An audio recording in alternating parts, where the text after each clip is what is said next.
안녕하세요. 저는 30대 중반의 여자입니다.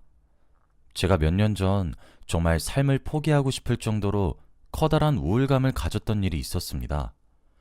인생 선배님들의 말을 들으면 아직 어리다고 하시며 실패를 해도 다시 일어날 수 있다고 얘기를 종종 하시던데, 그때 그 일을 겪었던 당시에는 제가 다시 일어나지 못할 거라고 생각할 정도였죠. 저 혼자 자꾸 구석으로 숨었고 회사도 그만둬야 할 정도로 정신적인 충격이 컸었거든요. 제가 그렇게 정신을 차리지 못했던 이유는 결혼을 약속한 남자와의 파혼을 했기 때문입니다. 제 스스로 괜찮은 사람이라 생각했고 남자친구와도 꽤나 긴 시간을 만났던 터라 믿고 있었는데, 그런 제 생각을 비웃는 듯 참 기가 막히는 일이 여럿 일어났었죠. 지금부터 그 이야기를 한번 적어보려고 합니다. 저도 그 이야기를 누군가에게 이렇게 툭 터놓고 이야기를 한 적이 없어서 이번이 처음이네요. 이 사연을 보냄으로써 저도 과거를 훌훌 털어보내고 싶어요. 저는 학창시절부터 참 많이 불행했습니다. 가난했냐고 물으시거나 화목하지 않았냐고 물으신다면 단호히 아니라고 말을 할 수 있어요. 제가 불행했던 이유는 자꾸 제가 사랑하는 가족들이 제 곁을 떠났기 때문입니다. 고등학교에 재학하던 시절엔 친할머니가 갑작스런 심장마비로 돌아가셨어요. 그리고 그 다음 해에는 친할아버지께서 돌아가신 친할머니를 쫓아가셨죠. 아버지는 시리에 빠지셨어요. 그리고 제가 대학을 다니던 도중 외할아버지가 교통사고로 그 자리에서 그만 돌아가시게 되었고, 외할머니는 친할아버지처럼 그 다음에 뭐가 그리 급하셨던 것인지 외할아버지를 쫓아가셨죠. 그리고 그땐 엄마가 제정신이 아니었습니다. 저희 부모님은 맞벌이셨어요. 제 밑으로는 2살 터울의 여동생이 하나 있는데, 저희 자매는 친가와 외가에 번갈아가며 맡겨졌고 품앗이를 하듯 조부모님들의 애정을 듬뿍 받으며 자라왔습니다. 저희에게는 또 다른 부모님과도 같으신 분들이었죠. 어머니와 아버지도 제정신이 아니었겠지만 어린 나이였던 저와 여동생은 혼자를 몇 번씩이나 했어요. 이별이란 것은 아무리 준비해도 힘든 것인데 급작스러운 이별에 저희 자매는 정말 힘들어했어요. 거기서 저는 제 불행이 끝일 줄 알았습니다. 그래도 조부모님들의 연세가 적진 않았던 편이었기 때문에 어떻게 이해를 억지로 하려고 하면 가능했거든요. 하지만 모든 이야기가 그렇듯 거기서 제 불행은 끝이 나지 않았고 저는 사랑했던 아버지를 또 잃게 되었습니다. 아버지의 사망 원인도 외할아버지와 마찬가지로 교통사고였습니다. 술을 먹고 운전하던 트럭 운전수가 저희 아버지가 퇴근하시던 차량을 중앙선을 넘어와서 덮쳤고, 아버지는 미처 피하시지 못했고 그대로 충돌사고가 일어나게 되었습니다. 심지어 술에 취했던 운전수는 뺑소니까지 저지르려는 파렴치한이었어요. 다행히 주위에 순찰하러 출동하던 경찰차에 의해 잡혔죠. 저희 아버지는 연약한 승용차에서 돌아가셨지만 그놈은 가벼운 찰거상과 타박상만 입었습니다. 우리 세 모녀는 그렇게 또 죽음을 강제적으로 받아들여야만 했습니다. 운전수는 제 또래였고 운수업에 종사하고 있는 사람이었습니다. 아버지를 보내던 그곳에 찾아와 절을 하고 저희 가족에게 선처를 부탁했죠. 저는 죽여버리기 전에 꺼지라고, 무슨 낯짝으로 이곳에 나타난 것이냐며 노발대발 화를 냈어요. 제가 엄마와 여동생을 지켜야 했으니까요. 솔직히 제 양손에 칼만 안 들었지 아주 난동을 피웠습니다. 저는 아버지가 가시는 길마저 마음 편히 못 가게 한다고 불효를 저지른 거죠. 그랬더니 검은 옷을 입은 한 할머니께서 튀어나와 그렇게 불같이 화를 내던 저를 말렸습니다. 그 할머니는 음주운전자이자 저희 아버지를 죽게 만든 그놈의 할머니였습니다. 손자 녀석을 잘못 키운 본인의 죄라고, 어린 시절 부모를 잃어서 교육을 제대로 못 시켰다고, 제발 하나 있는 자신의 손자를 용서해달라고, 평생 속죄하며 살겠다고, 손녀뻘인 제 치맛자락을 붙잡고 엉엉 우시는데 돌아가신 할머니들이 생각나 저도 무너졌습니다. 그건 저뿐만이 아니었던 것인지 엄마가 다가와서 제 손을 꼭 잡아주셨죠. 저는 아직도 술을 먹고 운전을 한 놈들을 증오하고 저주합니다. 죽어도 싸다고 생각했고 언젠가 벌을 받아야 한다고 생각했어요. 그치만 혼자 할머니 한 분을 모시고 사는 제 또래의 그 청년과 합의하지 않을 순 없었습니다. 저희 가족의 마음이 약했다면 약했겠죠. 그렇게 합의를 통해 선처했습니다. 여담이지만 실제로 그 청년은 매년 저희 아버지의 납골당에 찾아와 지금까지도 속죄를 하고 있습니다. 오지 말라고 말을 해도 이래야 자신의 마음이 편하다고 부득불 찾아오세요. 그렇게 약 10년에 걸쳐 5사람을 잃었어요. 그 대가로 보험금이 참 많이도 생겼습니다. 어머니와 아버지 둘 다 외동딸과 외동아들이라 양가의 재산도 전부 두 분께서 물려받게 되었고 아버지가 돌아가시면서 아버지의 것이 된 모든 것들이 저희 세 모녀에게 돌아왔어요. 이까짓 돈들 아무리 많아도 필요 없으니 제발 내 가족들이 살아 돌아오면 더할 나위 없이 좋단 생각만 할 정도로 말이에요. 어머니는 현명하셨던 분이셨고 처분할 재산은 처분해서 돈을 굴리셨습니다. 저희의 형편은 부유해졌지만 마음은 가난해졌어요. 그렇게 시간을 보내며 저희 세 모녀는 다시 일어나려고 노력했고 점차 슬픔에 익숙해지기 시작했습니다. 매년 가족들의 기일이 되면 슬픔에 빠지는 것은 여전했으나 충분히 슬퍼하고 난 뒤에는 또 으쌰으쌰했어요. 그렇게 일상생활로 다시 돌아올 수 있게 되었습니다. 그렇게 하루하루 버티며 살던 어느 날 남자친구를 만나게 되었어요. 남자친구는 정말 자상한 사람이었습니다. 하나둘 가족을 잃어가며 날이 서 있던 제게 부드럽게 다가와서 제 마음을 어루만져 주었고 항상 좋은 말 예쁜 말들을 해주면서 절 위로해 주었어요. 이제껏 연애를 아예 하지 않았던 것은 아니었지만 결혼을 해서 가정을 꾸리고 싶다는 생각을 가지게 만든 사람은 그 남자가 그 당시 유일한 사람이었습니다. 우린 그렇게 3년이란 시간을 연애를 지속하게 되었고 둘 다 결혼 정년기에 접어든 순간 자연스럽게 미래를 그렸을 때 서로가 곁에 있을 거란 확신을 각자 가지게 되었죠. 그렇게 양가에 인사를 드리러 가게 되었습니다. 저희 집에 인사 온 남자친구를 저희 어머니랑 여동생은 아주 극진히 대접을 했어요. 너무 마음에 들고 우리 딸을 아껴줘서 고맙다고 말한 어머니였고 형부라고 부르며 언니랑 행복하라고 제 행복을 빌어준 여동생이었죠. 그리고 차례를 바꿔 제가 남자친구의 집에 인사를 드리러 가게 되었습니다. 남자친구의 아버님께서는 굉장히 예의가 바르셨고 제게도 존댓말을 쓰시기도 하셨어요. 참하다고 칭찬도 많이 하셨고 아들과 만나줘서 고맙다고 인자하게 웃으시며 말씀하셨죠. 오랜 시간 초등학생들을 가르쳤다고 하신 아버님은 참 따뜻한 분이셨습니다. 제 남편과 판박이일 정도로 말이에요. 그러나 그렇게 배우신 아버님과 달리 어머님은 정반대셨습니다. 배려라는 것을 배우지 못한 어린아이처럼 제게 할 말 못할 말을 가리지 않으셨죠.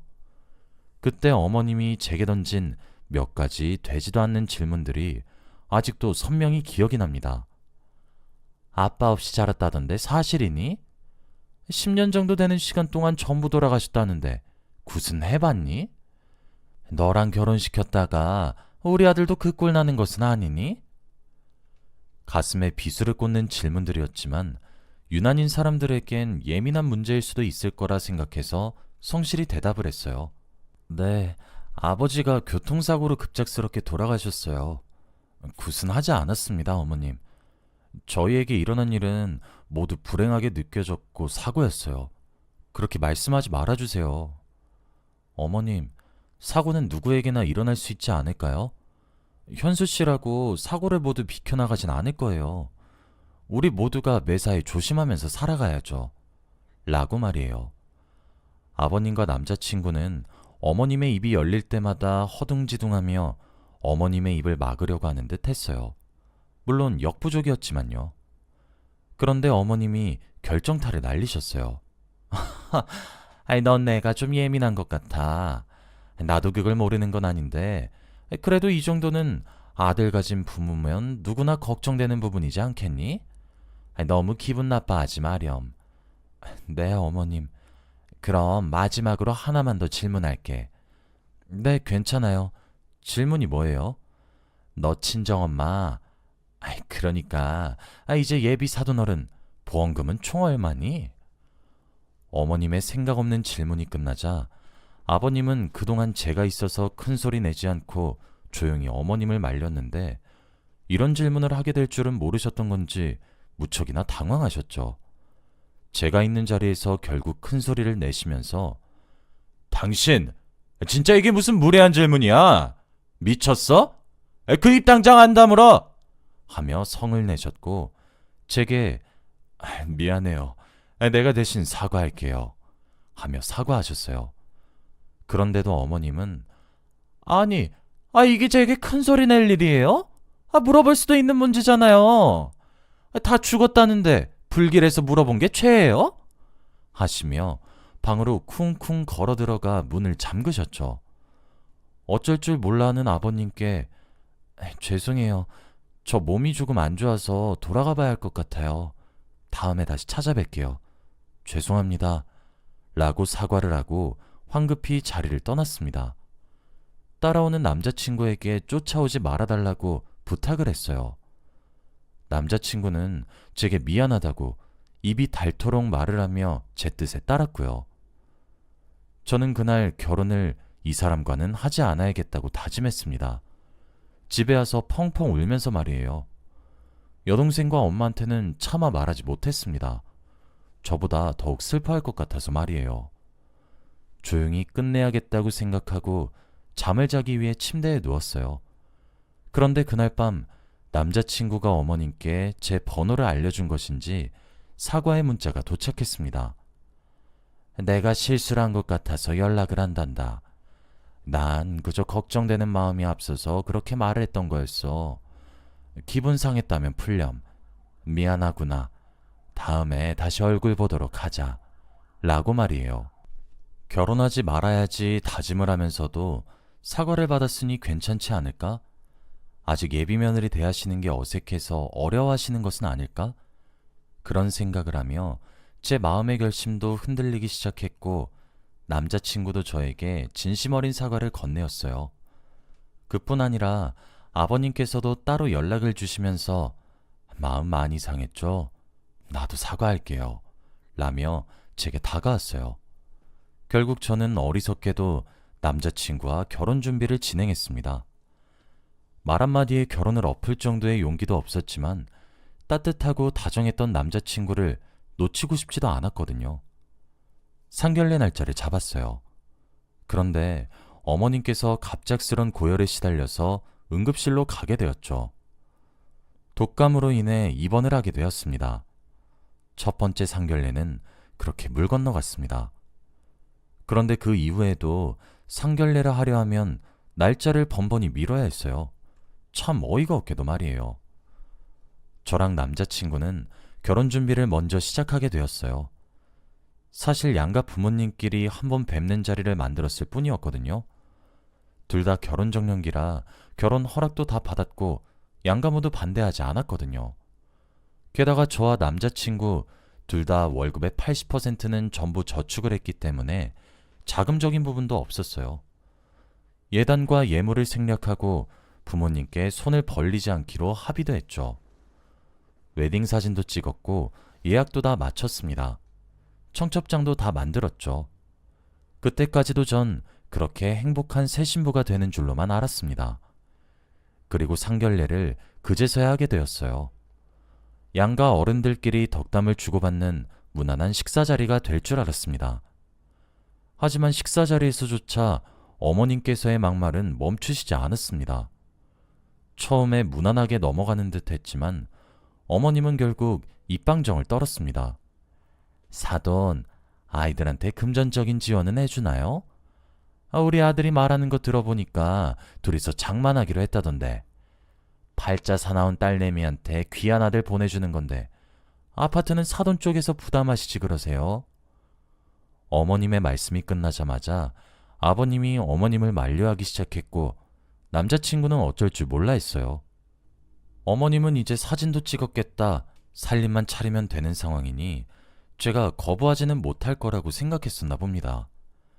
그러면서 아무리 아들이 예단과 예물을 생략하자고 해도 보는 눈이 있는데 필수적인 건 주고받자며 저희에게 종이 한 장을 내밀었고 그곳에는 1억 정도 가격에 맞춰진 물건들의 목록이 적혀 있었습니다. 저희 어머니보다 먼저 화를 낸 사람은 제 여동생이었어요. 말씀이 너무 심한 것 아니냐. 결혼은 언니네 부부가 알아서 결정했던 것이니 존중을 하셔야 되지 않겠냐는 제 여동생의 항의에 어머님께서 그러더라고요. 사돈 처녀, 어른들 이야기 나누는 중인데 지금 끼어드는 건가요? 이런 경우 없는 상황을 보았나? 에휴, 하긴 남편 잡아먹은 여편네가 키워준 수준이 거기서 거기겠지 하셨습니다. 아버님은 그제서야 소리를 지르며 당신 조용히 안 해? 사돈, 미안합니다. 제가 사과드릴게요 하셨고 남자친구도 엄마, 진짜 제발 그만 좀 해요. 진짜 왜 그러시는 거예요? 했어요. 저희 어머니가 아버님께 그제서야 그러시더라고요. 아니요, 사돈 말이 맞아요. 제 팔자 사납죠. 그렇게 가족들 떠나보내면서 보험금 받아 챙겼어요. 그걸로 우리 두 딸 남부럽지 않게 대학도 졸업시켰고 취직도 시켜주고 결혼자금도 모았습니다. 물론 우리 애가 결혼하게 될 때 전세 아파트부터 시작할 거란 말을 했기에 제가 이미 아파트도 하나 매매해 놓았어요. 그런데 이렇게 아주 경우 없고 뻔뻔스레 나올 줄 몰랐습니다, 사돈어른. 우리 딸 이런 취급받고 고작 이딴 대우 받으며 저런 소리 들으라고 그렇게 애지중지 키워온 거 아닙니다. 우리 딸이 사랑하는 남자를 소개시켜준다고 데려왔을 때 저요? 그쪽 내 귀한 아들내미 성품 하나 보고 합격했어요. 어려운 사돈 사이인 저에게도 이리 막말을 해대시고 할 말 못할 말 구분하지 못하시고 있는데 우리 딸에게는 무슨 소리 할지 벌써부터 겁부터 납니다. 시아버지 자리는 복이 많아 보이지만 저희 딸 그쪽 집안에 시집 보내면 시어머니 덕에 고생 꽤 하게 생겼습니다. 결혼은 무르도록 하죠. 위약금이 문제시면 그깟 위약금 제가 내겠습니다. 사돈 말이 맞잖아요. 이렇게 팔자 사나운 여편네가 기른 딸에게 귀한 아들 장가 못 보내시겠죠? 저도 그렇습니다. 안 그래도 사나운 우리 딸내미 팔자 더 사납게 만들고 싶지 않아요. 저희는 이만 일어나겠습니다. 전 어머니가 이끄는 대로 일어났고 그 자리를 파했습니다. 남자친구와 아버님이 쫓아나오셨지만 저도 이건 아니다 싶어서 돌려보냈어요. 그렇게 파혼을 하게 되었습니다. 그 이후 남자친구와 아버님이 번갈아 연락이 오면서 결혼을 진행하자고 절 설득했어요. 어머님과 마주치지 않게 하겠다. 시댁과 연을 끊어도 되지 않겠냐. 친정 지원 받지 말고 우리 둘만 생각하면 안 되겠냐. 등등 가슴 절절하게 만들고 생각을 다시 해볼까 하는 생각이 절로 들 정도로 절 붙잡았고 아버님도 제게 미안하다고 한 번만 다시 생각해주면 안 되냐고 아들이 너무너무 힘들어한다고 시댁에 발도 들이밀지 않아도 좋으니 둘이서 행복하게 살려고만 하면 안 되겠냐고 여러 차례 연락을 해오셨어요. 흔들리지 않았다면 거짓말이겠죠. 하지만 저희 엄마가 밤늦게 저희 몰래 눈물을 훔치는 장면을 목격하고 저도 마음을 단단히 먹고 잘라냈습니다.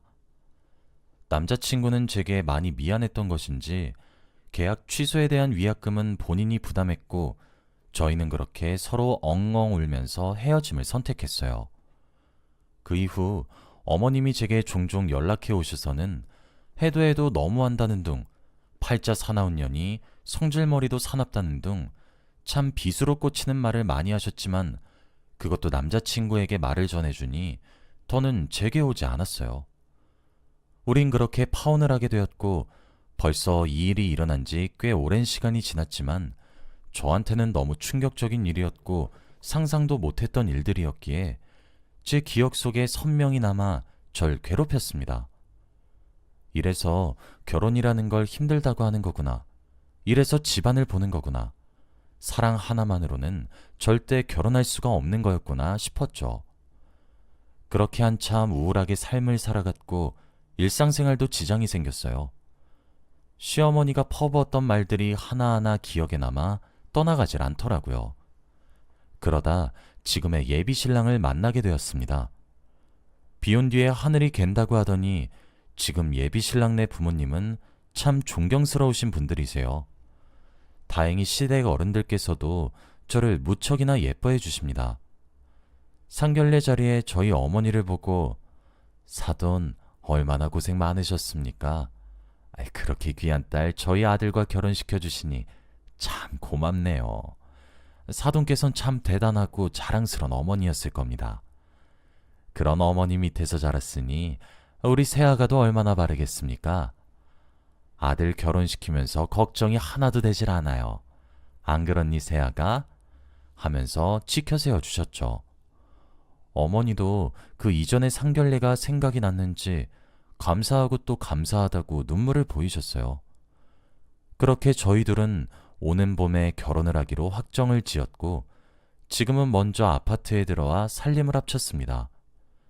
이 소식을 어떻게 한 것인지 저와 파혼했던 전 남자친구가 연락이 와서 행복해 보여서 좋아 보인다고 꼭 행복하게 잘 살라고 이야기를 하더라고요.